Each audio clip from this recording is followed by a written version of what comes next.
What's happening, everybody? Welcome into another edition of the Mac and Reed Show right here on Second City Gridiron. Follow at Second City Gridiron for all your Bears news as we are live on YouTube. Subscribe to the YouTube channel if you don't already, and if you get the audio-only versions on Spotify, iTunes, etc., do the same. Hit that like button. Tell a friend or several. Look up the great articles, our cohorts right up, as well at Windy City Gridiron, at WC Gridiron on social media. I am Evan Mack, as always, at the Real Evan Mack on social media, joined by my co-host. He likes Stevie Nicks, of course, thrilled for Travis and Taylor's engagement. He doesn't care about those wankers Oasis coming into town for their show. And he never met a chicken parm he didn't like. He is at Ross Reed on social media. It's Ross Reed, folks. Yes, sir. I was literally just watching the news, and they have this Oasis pop up in Wicker Park, and the line is already like, I'm like, I just want a T-shirt. Like I just want one T-shirt, but I'm not standing in line for a couple hours to get a T-shirt. So shout out to Liam, and what's the other brother's name? I don't even know the other guy's name. Noah? Noel? Noel? Noel? I don't know. Man, we should know this. This is kind of our generation. This Your is generation. This is. Yeah, I was gonna say they broke up probably when I was like a teenager, and it was a big thing, big news. Right. So it's so funny. Noel, yeah. Noel, yeah. Noel, if you will. Yeah, call your brother. You should never go this long without talking to your brother, especially when guys are so talented like this. Yeah, this is stupid. We stand to make. I mean, you look at those ticket prices too. Talk about the T-shirt line and merch line. Like, dude, all the money that these old rock bands stand to make by reuniting and setting aside their differences. That is unbelievable. That is neither here nor there. We'll get to Ross's takes on the chicken parm in a moment, but we are recapping the Bears' cuts to 53-man roster in this show. Who's waived, who's gone, who's staying. We'll talk about sort of weakest group, strongest group, all that good stuff. Is it's almost here, buddy. That Monday nighter against the Vikings is inching closer. We'll talk about maybe some other NFL headlines later in the show as well, and some college football. I would like to flex that Texas game if it's still 11 o'clock on Saturday. What are you doing, man? Give me the night game. Yeah, the night game. And what's going on? If you got YouTube TV, this is not an ad. They're in trouble right now. If they don't come to a deal by tomorrow, I think tomorrow afternoon, there is no Fox anything on YouTube TV, which means you are not going to get those college football games this weekend. That happened last year. Well, maybe not with YouTube though. I remember it was ESPN and DirecTV. Yeah, that happened specifically in my household. Yes. We love you, YouTube. Keep us on. We won't put up copyrighted things. Anyhow, let's talk about the Bears and getting the cut down to a 53-man roster, the notable waivers and cuts. First of all, though, the most mysterious one, and we had seen this coming, monitoring it for weeks, was Zoff Frazier. And already coming in kind of at a disadvantage, but just a real intriguing prospect at corner. A big 6'2", 6'3" guy, runs a 4.3, but he's 25. As a 25-year-old rookie to miss that first year, it was announced that he did not make the cut. He was on one of the designations that's not IR. He gets to stick with the team for a year and sit in meetings and work out the non-football injury reserve list. Exactly. Yeah. So I'll say just quickly what Ryan Pohl said, and you can give me your take on that, Ross. He said, quote, he had a situation that presented itself in a category that I would say is, quote, personal. As we dug into it, tried to help him out, it revealed itself as something that happened before he got here. So credit to our staff finding the root cause of what he was going through. You can look up the full quote online. He went even more in depth and again, just odd. And you don't want to say it's a wasted pick or anything like that at this point. I remember someone on social media harkening back to, a Tariq Cohen type of situation, which is, he had a lot of mental health issues when he was struggling with the Bears and injuries and just everything. The platform that these guys are on, again, we talk about it all the time. They're people at the end of the day. So if he can't go for some reason, if he can't participate, I hope he comes back and it's a clean slate next year.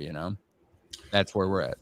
100%. I mean, if you go back to Tariq Cohen's situation, his twin brother actually passed away from an accident, and that took a bearing on him. So you never know what happens in these individuals' lives, these other men's lives, you have to remember these guys are not robots, they're human beings, and they go through things. And whatever the incident is with Zach Frazier, it's none of our business. Quite frankly, it doesn't matter to me. We will obviously like to see him on the football field in some capacity this year, but it's not going to happen. So, I applaud Ryan Poles and the league also for having a list like this to allow a young man to be able to sit out for the year, still collect a paycheck, still be in the room and be a part of the football team and attend meetings and work out and get his body right. And let's hope that, the redshirt year will do him some good, both mentally and physically, and we can see him back out in the football team next year. I mean, from a on the field standpoint, you typically don't expect much from those 5th round picks and stuff like that in terms of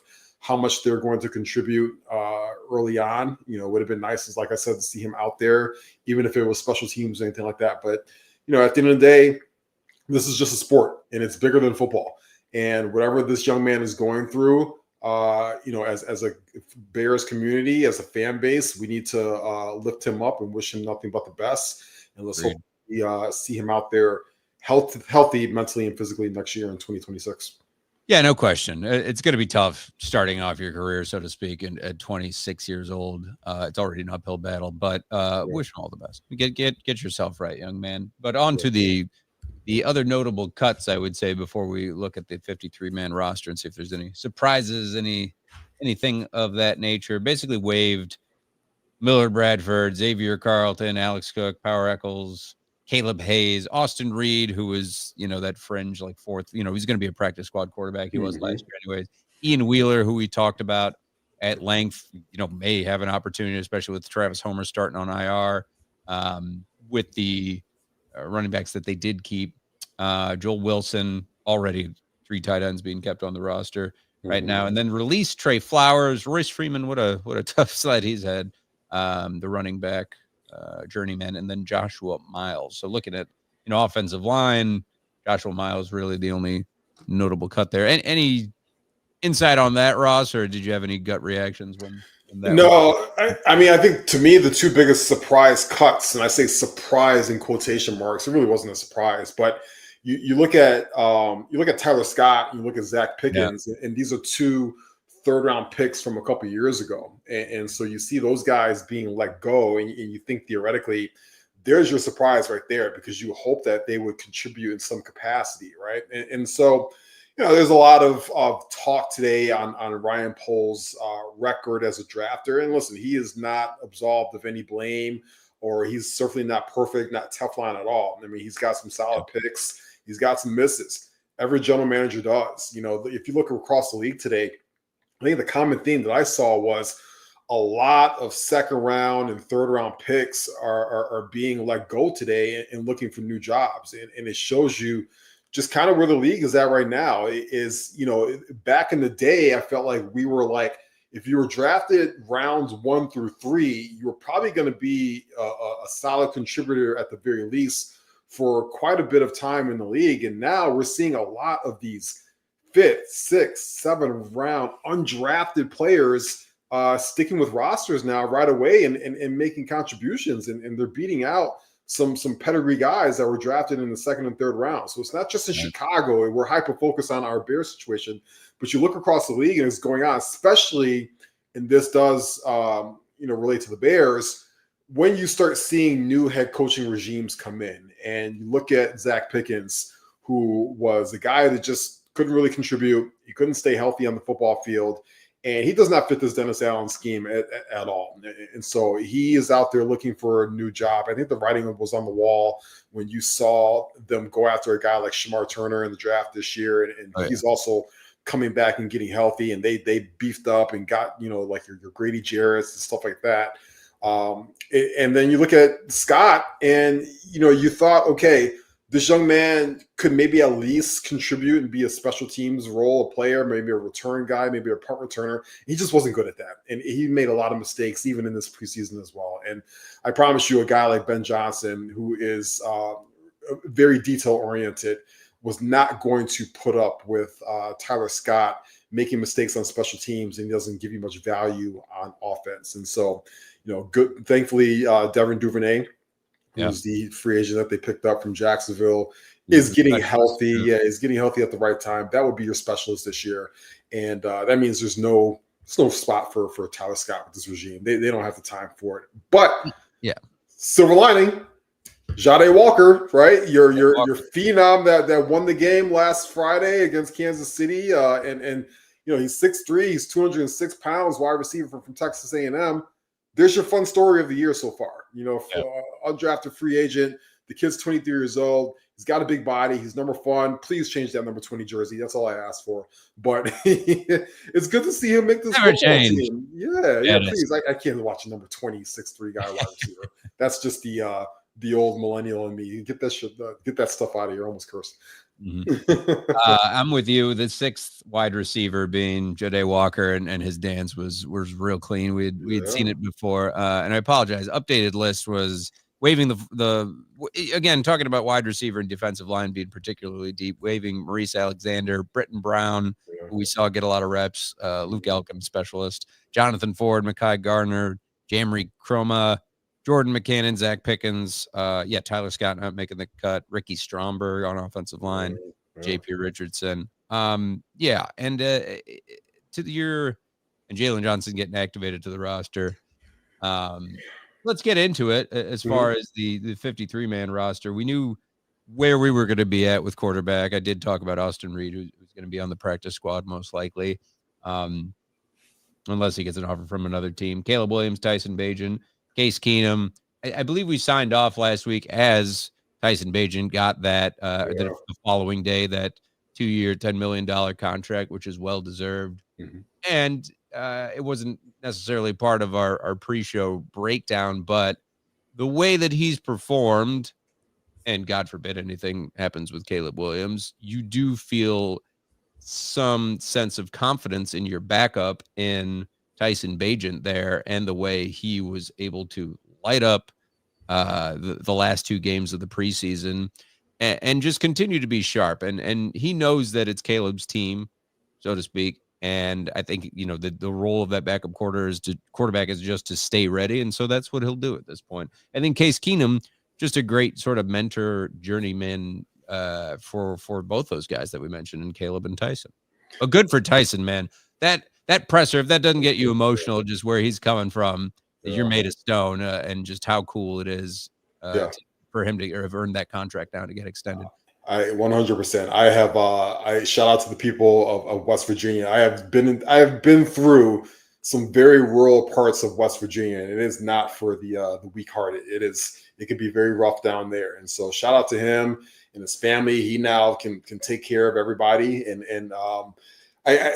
it's a great story. I think he can be a very awesome career backup in this league for a long time, which, listen, he made it. Again, another undrafted free agent, and he just works his tail off, and he goes out there and he competes whenever he gets a chance. And he's not blessed with a lot of physical talent, but he works his butt off. And the guy could rack up $20-25 million over the course of his career just by holding a clipboard and being available when the team needs him in a pinch. So shout out to him. I think when you look at the quarterback room as a whole, I think last year carrying 2 rookies was a burden, especially on Caleb Williams, especially with that coaching staff and Shane Waldron and those dweebs. But this year you look at Case Keenum is going to have a very important role. This guy is a veteran that's been in the league for a really, really long time. And I don't expect Case Keenum to take a snap this season for the Chicago Bears. Right. That doesn't matter. That's not why he's here. This guy is here because he's been in the league now for 13 years, and he knows how to prepare week to week. And on Sundays, he's going to help with the installs. He's seen everything and anything across this league. And he is essentially your coach in the room with your QB1, along with your quarterback coach, and of course, and Declan Doyle and Ben Johnson will spend his time in there. But I think that's where Case Keenum really is going to shine this year, and that also takes a lot of pressure off of Tyson Bagent in that capacity, because I'm pretty sure he was not up to that role last year, and you kind of had 2 rookies looking at each other week after week, like, okay, we have never done this before, and I think that's where a solid coaching staff knows. We need a Bagent. We need a guy that can actually go out there and he's young and he can stay healthy and he can compete if, heaven forbid, something happens to Caleb. We also need an old crusty vet that has been in this league for a long time and knows how to prepare both of these guys for what's going to happen on Sundays week after week. Who most likely, I would imagine, goes into coaching after this or goes 100%. Into broadcasting. So it's already, you know, like, I mean, it's nice that it's kind of a nice story that, you know, JT Barrett's there. Yeah. But again, you don't have the same experience as a Case Keenum to help the eyes on with Declan Doyle and with Ben Johnson and just help mentor these young guys. I think, again, if something was to happen to Caleb, you're a confident agent. And then again, to help both guys learn, Keenum is a home run in that aspect. On to running back, DeAndre Swift, Kyle Monangai, and Roschon Johnson. I like the three. We talked about the cuts with Britton Brown and Ian Wheeler, and Travis Homer kind of just, you know, on IR. We'll be waiting in the weeds to get healthy at this point. If they get called up, I mean, God forbid. We saw Roschon Johnson kind of like in a vulture role, getting, you know, some decent carries and touchdowns, getting some looks with that offense. It was all over the place. We knew that DeAndre Swift, kind of like a dark horse to be up there with those other great running backs in the league when you, in the division, I should say, for sure, with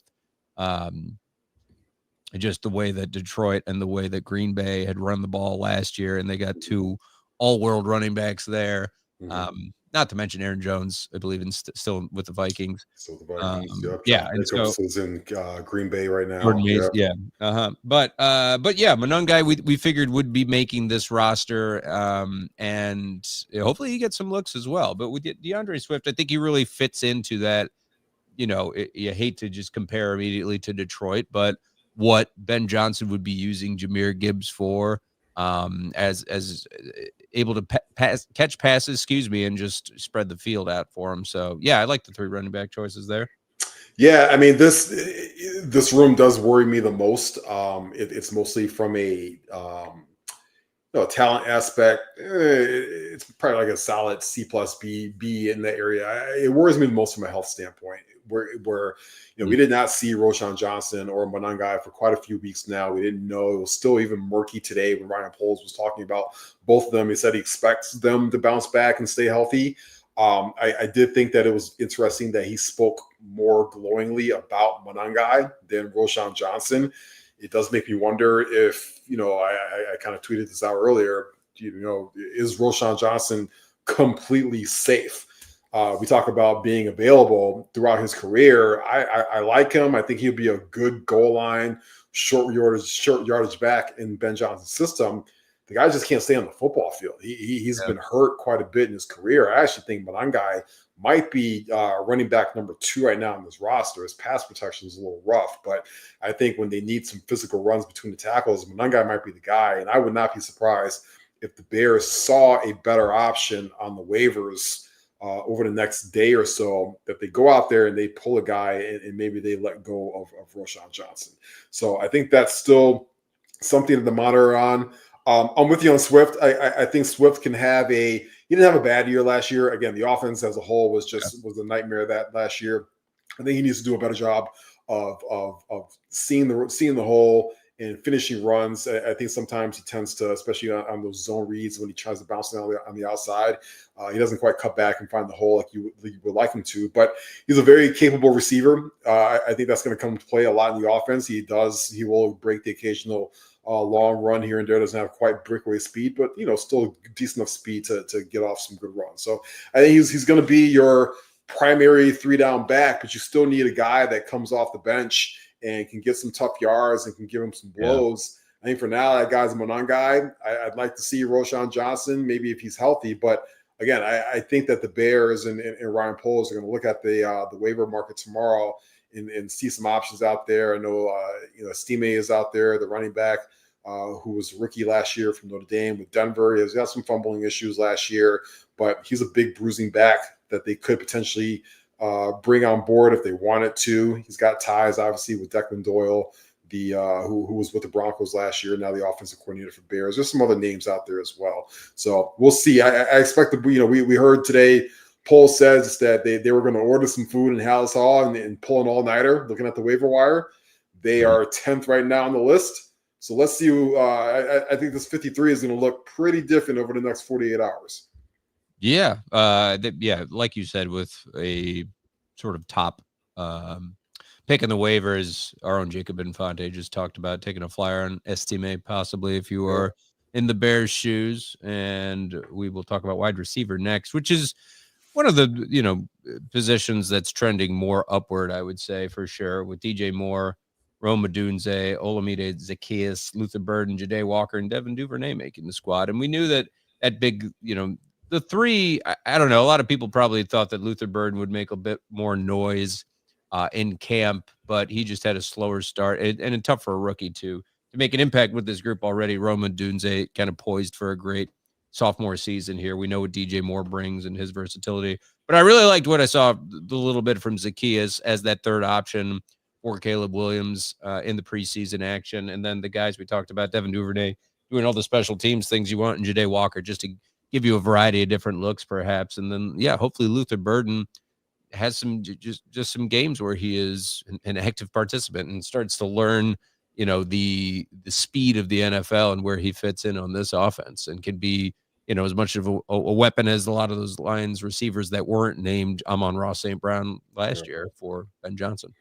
Yeah, this is the money group of the offense right here. I think this wide receiver group can be really solid for the Bears going forward. They're going to play a lot of they're going to play a lot of two tight end offense and stuff like that. So you're going to see primarily DJ Moore and Roman Dunze be the primary guys out there. But I expect Zacchaeus to get a lot of play once the season starts. We saw him be very explosive in the preseason, especially over the middle of the field. I think he's going to be really helpful for Caleb Williams on those short passes and allow him to kind of use his speed and explosiveness. He's going to line up at the backfield. Ben Johnson's going to get very creative with him. We saw in the limited action Luther Burden had what he can do in catching the football, but also, most importantly, what he can do in blocking on the football field. And we kept saying it over and over again, no block, no rock. That's Ben Johnson's thing. And Luther Burden, I think he's going to be really helpful. What I like about Burden is you can line him up inside, but you can also line him up outside as well.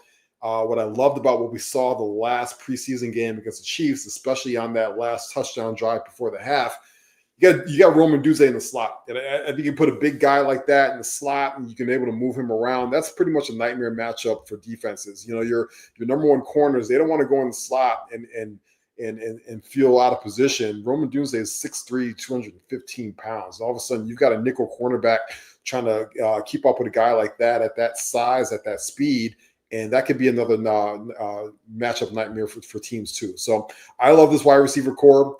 I think we're also going to see a lot of DJ Moore play a little bit of that gadget role. I do think it's a little cliche to call him Deebo Samuel or something like that, especially at this point in his career. He's a wide receiver, but I do think that he's going to move around and serve a lot of different functions, especially as the Bears have to kind of get really creative with this lack of running back situation right now early in the season.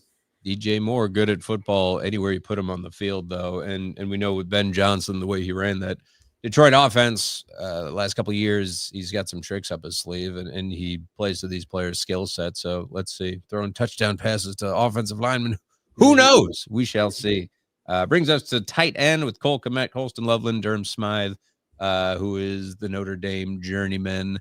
Another Notre Dame guy next to Cole Kmet. Yep. And Loveland, I think, Loveland getting all the love, but we can't forget about Cole Kmet, and he may have a down game, but then he might have a 2-touchdown game from Caleb Williams coming up this season. But you're pretty confident with the looks that Loveland was able to get. You're pretty confident with Cole Kmet and the way he's been able to be contributing as a blocker and not be, in competition, so to speak, with Loveland, more so just trying to mentor the young man. And then Smythe just as a blocking tight end special teams guy really makes sense there. It's a group. I'm obsessed with Colston Loveland. I think we've known that since before the draft and draft night. That's my guy. Cole Kmet, I wasn't a fan early on, became a fan. But at this point, I am the meme of the guy that's walking with his girlfriend and he looks back and looks at the other girl, and that other girl right now is Colston Loveland. I'm all in. Listen, the guy's big, he's explosive, He's another big body target. He can work the middle of the field. He can stretch the defense. He runs like a freaking gazelle out there at his size. And I just think at some point, sooner than later, he is going to be your tight end one. He can also block. He had a hell of a crack block, again, in the preseason game this past Friday. But, I mean, 6'6", 241 pounds, and the way he can move. He's a 10th overall pick for a reason. Eventually, he's going to have to get back on. He's going to have to get on the football field, and I think he'll be out snapping Cole Kmet sooner than later in this season in terms of tight end one. That's not to say Kmet doesn't have a role in this offense. I think he does. Sure. He's going to be a blocking tight end. He's going to be out there still catching passes. But I think we know where this is trending in the future, and one guy is going to be. One guy's just significantly more explosive in an offense where you kind of want to see a very explosive tight end, especially with a rocket arm talent like you have in Caleb Williams. Yeah, you hope that Loveland can be what those great tight ends of the league are like. Like, look at those Iowa tight ends and Sam Laporta, TJ Hawkinson, and not to mention, the greats out there right now like Kittle and Travis Kelce. Hopefully he can be as versatile, and we'll see. And I think Cole Kmet, it just helps him to spur on that development in this first year for him. On to the offensive line, blocking for Caleb Williams, of course. At left tackle, we got the toothpick legs, Braxton Jones, Joe Tooney at left guard, Drew Dahlman at center, Jonah Jackson at right guard, and Darnell Wright bulldozing at right tackle. Ozzie Trapillo, Ryan Bates, Theo Benedette, Luke Newman, Kieran, all backing them up. This group, I'd say was probably one of the more focused on in training camp for sure when we talk about the struggles at left tackle and just the need for a competent left tackle in Caleb Williams' second year, and just to bookend this offense when the rest of this line, most of this line got overhauled. So Ozzie brings that. I think Ryan Bates showed some, and Luke Newman had some good reps in the preseason. So, you're really hoping that left tackle situation doesn't get out of hand, but in case it does with Braxton Jones, Ozzie steps up more than likely you're looking at. And then the rest, looking at the guard center guard combo of Dahlman and Dooney and Jackson, they could be some maulers over there. And I would not want to be some defensive linemen in the way of those guys. I think that it's a very improved group, and curious to see how they play week one against the Vikings. Pretty God that Braxton Jones can hold up. That's the big thing. Listen, the offensive line on paper, when you go from left to right, from guard all the way to right tackle, you feel really good about it.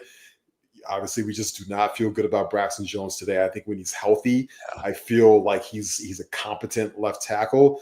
I just don't think he's healthy right now. He's got about 10, 11 days to get himself together. Hopefully he gets some rest. Hopefully the practices aren't too grueling on him and he can kind of get his legs underneath him, so to speak. Because right now, we heard Ryan Poles say, talk today, Ozzie Trapillo was in the mix to be your starting left tackle potentially. And he said he just hit a rookie wall, which is completely understandable. He's learning a new position. He's a right tackle most of his career. He's most comfortable there. And you have to come into an NFL, get used to faster game speed. They want you to switch a position. They want you to learn a new playbook. Of course, he's going to hit a wall. He's a young man. So I think Ozzie is going to be your backup right tackle for most of this year. I think eventually, maybe next season with a full offseason underneath his belt, he can switch over to the left side. But, man, if heaven forbid something happens to Braxton Jones, I think Theo Benedette is actually your backup left tackle. Because even today, he talked about Kieran spending a lot more time rotating at guard and practicing at guard. So their inside depth is actually really solid. They got Ryan Bates and they got Jordan McFadden and they drafted Luke Newman, who was very solid as well. I'm just worried about that left tackle spot. We're hoping that Braxton surprises us Monday night. I can promise you the Vikings and Brian Flores are going to test him early and often. And I would imagine, Ben Johnson knows that, and he's going to, he's going to really look towards, moving Caleb and chipping and helping Braxton Jones out a lot. Yeah, extra blocker in terms of the tight ends we mentioned would help, or an extra offensive lineman perhaps if Braxton's struggling. But yeah, and if he, God forbid, is re-injured, it really throws a wrench into it. But you were encouraged by the consistency that you had, like you said, Ross, from left guard to right tackle, though. I would say that. I think that, in a game of numbers and where you really need all 11 clicking, that, that one weak link, it can kind of be compensated for. But, Braxton Jones, and again, just talking about him coming back from injury, maybe it's just a slow start. It is what it is. And getting those reps in preseason will help you, and having that competition with Ozzie. Now it's clearly your spot. Go ahead and keep it, brother. That's it. You go out and do your best blocking for Caleb Williams. Blindside and beat the Vikings. On to defense. The defensive line: Montez Sweat, Grady Jarrett, Gervon Dexter, Deo, Austin Booker, Andrew Billings, the bowling ball. I love seeing Andrew Billings chase people down. It's unbelievable. Chris Williams, Dominique Robinson, Daniel Harney, and Shamar Turner, the rookie. Again, I think deeper, and I'm curious again who's going to be challenging Montez Sweat for the biggest impact in terms of sacks and pressures on the defensive line. I think we love Grady Jarrett, what he brings from a vet standpoint. Gervon Dexter showed a lot last year, and him rotating with Billings, I got faith in. And Deo, again, kind of like in his prime, 25 years old. He's got the size for it, man. If he can just take advantage of attention being taken away from him to Montez Sweat, then I would really like to see him go off. But yeah, what do you think about the defensive line and how that shaped up, Ross? Yeah, there's another spot where it's like they're deep in the middle to me. Like, I like the tackles. I love Grady Jarrett. I love Dexter Sr. Billings is going to come out there, be your big stuffing run guy. Turner is going to need to ease his way into things. He came back practicing late. That defensive end spot opposite Montez Sweat is still very sketchy right now. Austin Booker is banged up, so he's probably not going to play. They kept a guy like Dominique Robinson. I'm not a big fan of Dominique Robinson. So that's a spot where I think they get aggressive, either in the waivers, or you got a guy like a Zadarius Smith who's still out there right now, and he has played for literally every NFC North team except the Chicago Bears at this point. He was obviously on the Lions last year and spent some time with Ben Johnson, even though Ben was just the offensive coordinator at the time. But even though they signed Dale in the offseason and they gave him a decent chunk of money, I just don't feel comfortable being the consistent pass rusher opposite Montez Sweat. In and out. I feel better if they got another body in there, especially a guy who's as experienced a veteran like Zadarius Smith. He had, I believe he had, off the top of my head, even 9 sacks last year in his time. I think he was with, before Detroit, was with Cleveland before that. I'm going off the top of my dome here. But I feel good about the inside piece of it, and which is why a guy like Zach Pickens was let go, became a numbers game. And he just was not strong enough and not healthy enough to get beaten out. So I'm really excited to see Grady Jarrett hit the football field. We didn't really see him throughout preseason at all, for good reason. He has nothing to prove. He's been a veteran, very good pass rusher in this league for a long time now. But to see him, and I think that allows you also to rotate Dexter, Gervon Dexter on the outside as well, and help to generate a pass rush. Remember, Dennis Allen likes those big defensive ends. So in a Dennis Allen scheme, Dexter Sr. can get some snaps out there as well.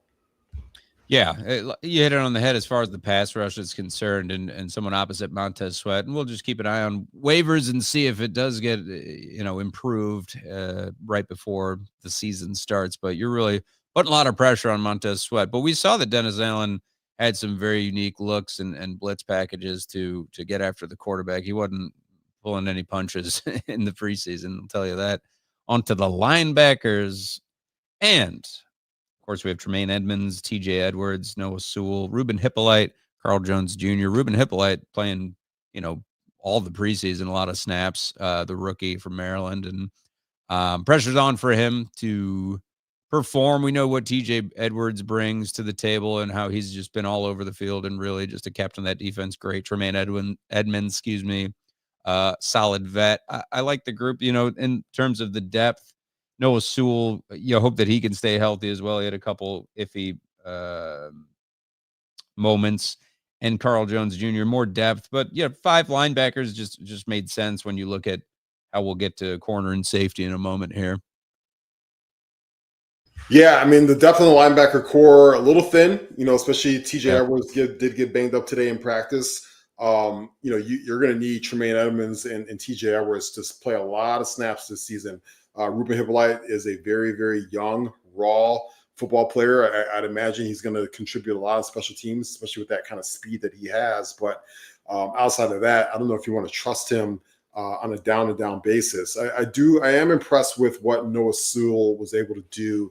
And, when teams are not with their third wide receiver on the field, I think he's going to be able to get a lot of snaps out there and really help out in the run game. He flashed that during the preseason as well.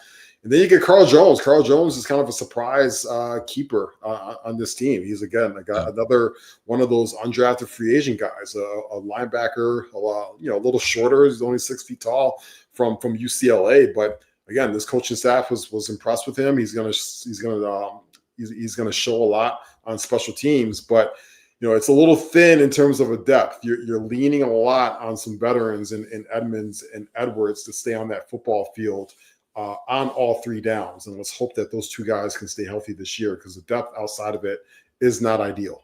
Right. When you have to talk about IR, in addition to Travis Homer, Eamon Bong Bumaga is also on IR and, would provide that depth at linebacker, would help out. Yeah, one of the thinner groups for sure. But, it relies on them being healthy. Let's get to the secondary. And corner Jalen Johnson, who's getting healthy for week 1, Tyreek Stevenson, Kyler Gordon, Nashawn Wright, Josh Blackwell, Nick McLeod, and then safety Kevin Byard, Jaquan Brisker, Elijah Hicks, and Jonathan Owens. Yeah. Mr. married to, of course, the little sprite, Simone Biles. This is a good unit. I've been saying throughout the preseason that I really like the depth at corner and when they're healthy between Gordon, Jalen Johnson, Byard, a real good veteran presence, and Jaquan Brisker, what they can do, and throwing these other guys playing nickel, in different packages where there's different needs for more secondary players. Then I think that, it's a solid group, and hopefully can buy some time for there to be a pass rush for this Bears defense. And Dennis Allen, we know what he's going to be doing, coaching up these guys, and a more solid group, I think. Yeah, give it that B plus range. Yeah, it's going to be an adjustment for these guys this year. Eberflus played a lot of zone this year. I promise you, Dennis Allen's going to play a lot more man coverage. I expect Jalen Johnson to rotate more around the field and chase those true number 1 wide receivers. You really, really hope that he's there for week 1 against Justin Jefferson, because a guy like JJ McCarthy, who does not have Jordan Addison right now, he's going to be suspended for the first few weeks of the season. He's a young quarterback. He's going to lean heavy on trying to go to that security blanket in Jefferson. And so you really want Jalen out there to try and neutralize as much as possible. Nobody's going to be able to slow down completely Justin Jefferson, but you want Jalen Johnson out there on him as opposed to Tyreek Stevenson. And then we saw, unfortunately, what happened last Friday with Nashawn Wright. He just didn't look good against the Kansas City Chiefs. They exposed him as well. But it's a growing phase for these corners. You need your number 1 guy out there. He's your best defensive player. He's probably your best football player on the team at this point in terms of, just pure overall NFL ranking. And let's hope that he can go out there and play week 1 because you're going to need him. You've got home against the Vikings, at Detroit right after that. You need your number 1 corner out there. As for the other guys, I love the safeties. I think Brisker and Byard are solid safeties. We just need Brisker to stay healthy. Obviously, he's battled those concussion issues. Owens is a great fill-in guy. Can play in those dime and even nickel sub packages. Good special teams guy. And Terrell Smith, unfortunately, we lost him to injury. That sucks. I thought that he was a good corner, but there's some really good, awesome special teams guys out there as well. So I do enjoy that group. Elijah Hicks, I think that's been one of the great finds over the last few years. Just a really key special teams guy that's been able to really carve out a solid career for himself. So, this is now going into his 5th season as primarily a special teams guy / he'll rotate when there's some injuries and stuff like that. But he's just a professional out there. And I know Richard Hightower, special teams coordinator, trusts him a lot out there to not make mistakes and make quality football plays. There you go. Special teamers, of course, Cairo Santos. Cairo Santos, can't speak today. Kicking the field goals, Torrey Taylor. Kicking the punts, Scott Daly doing the long snapping. Of this group, I know you talked about running back, of the 53-man roster, that is. Of these groups that we mentioned, we talked about running back being particularly weak. Would you go out on a limb and say that's weakest, wide receiver the strongest? I think so. Yeah, I think wide receiver is your strongest room. Running back, it's a health thing. And also, you're relying a lot on a 7th-round pick rookie, Cal Monangai, especially in this scheme, which is very intricate, and especially on passing downs. Will he be able to hold up? That's why, Travis Homer is primarily a special teams guy, but he wasn't terrible as well in pass protection. You just hope that Roshan Johnson can really be healthy this year, or there's another guy potentially coming in, and we'll see in the 24 hours maybe. Sure will. I'm sure news will break as soon as we get off the air, as usual. Yeah. Well, thankfully the waivers are out tomorrow. We'll know by tomorrow afternoon. Remember, the Bears are 10th on that list, so if they do put in claims, they've got to make sure that 9 other teams in front of them don't put claims on those particular players as well. Luckily, as you look through those initial 9 teams, and you never know, but running back, not really a priority for a lot of those teams. Some of those teams in front of the Bears are pretty set at the running back position. They've got some young guys or some free agents to go after, but we'll see. I think it's a very fluid situation. Most importantly, you need some of the guys that are banged up on this 53-man roster to get healthy. And I think at this point, Ben Johnson he's probably happy that the media kind of goes away for a little bit and the crowd goes away. And all of a sudden you kind of lock in a lab with this team and this quarterback. And you say, all right, we can now put in an install for week 1 against the Minnesota Vikings on both sides of the ball. Thankfully, Ben already has a strong history of going against Brian Flores because they've been in the division against each other. And he has actually had really good success with them. And then Dennis Allen is a world-class veteran defensive coordinator. And remember, the focus is on Caleb Williams. This is J.J. McCarthy's first ever NFL football game in a hostile Monday night environment in Soldier Field without your number 2 wide receiver in Jordan Addison. Yeah. You should be able to make him feel very, very uncomfortable in that spot. And I'd be a little disappointed if they didn't. But we got some time next week to break down what week 1 looks like. But we're here. Yeah, football's here. 53 man roster. Look at that. Your 2025 26 Bears roster is set. That's it for Bears for us. Just a few notes on the NFL, and like we talked about, in terms of waivers, we may see some additions and some subtractions, but I thankfully the Bears are not the Browns or say the Saints at this juncture with their quarterback situations, with the Browns shouting out Joe Flacco. Shadur Sanders made it to QB3, and your boy Tommy DeVito got cut by the Giants. We saw Rattler's going to be making the start for the Saints, which is, again, tough slog for that team. But yeah, this is, no huge surprises. There's, the guys who were like holding in, like Trey Hendrickson got signed. We saw that Terry McLaurin got signed to a long-term deal, so they'll be happy, ready to rock. You got to pay those guys. Yep. So it's about, a little more than a week away. Get this Labor Day weekend, and then it's on. That's it. We have technically we've got our first regular season game is a week from tomorrow. You've got Cowboys versus Eagles. Eagles are raising the banner, and they're looking to be repeat champions. And from a Cowboys front, what's up with Michael Parsons? I think that's the next big story in the NFL over the next week. can Dallas come to an agreement with him and make a deal? If they want to fight for a playoff spot, I don't know how that looks like without having Micah Parsons on your team. And we know Jerry Jones has the money to pay him.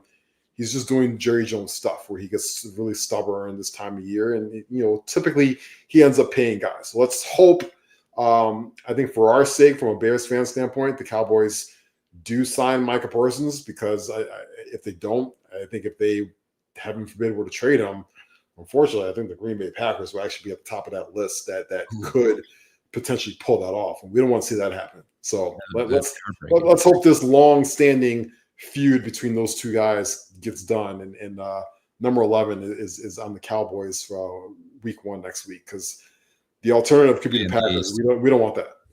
Yeah, it's funny. He was talking about Lane Johnson from the Eagles and waiting for him to retire.